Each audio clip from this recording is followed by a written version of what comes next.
خیلی خوب، داریم فیلم برداری میکنیم. آماده مسابقه است. هدف اون شیرینی های اونجا.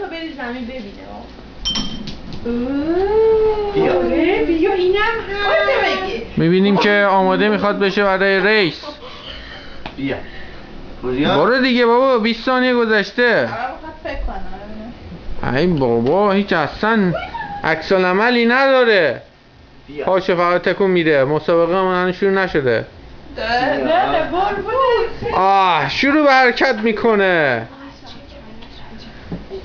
به به. دستشو چند برداره دیدید کلشو دیدید.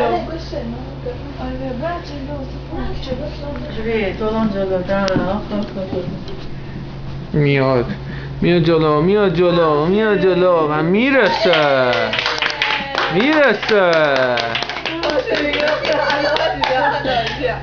رسید. پوریا نگاه کن. بیا نگاه کن. بالا نگاه کن. اینجا رو نگاه کن.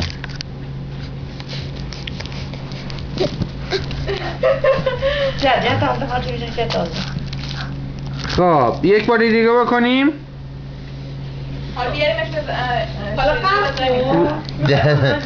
بیا آره. سوپان قرد کن. بیا همین بکشم آخه دیگه باشه دایی میشه. خودشو حالا عصبانی میشه. تون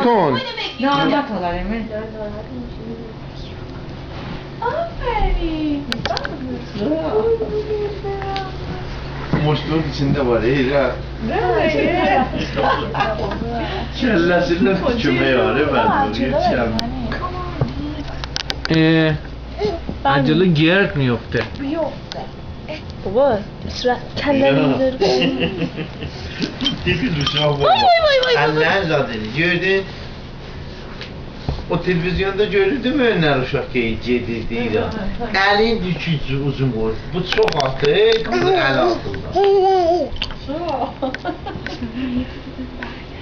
Purya بیا این وری هم هست. دیگه اونا رو پیدا کرده.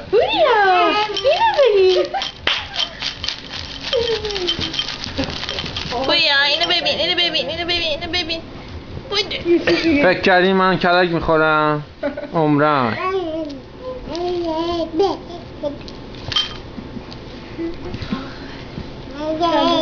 چی بود؟ چند تامه؟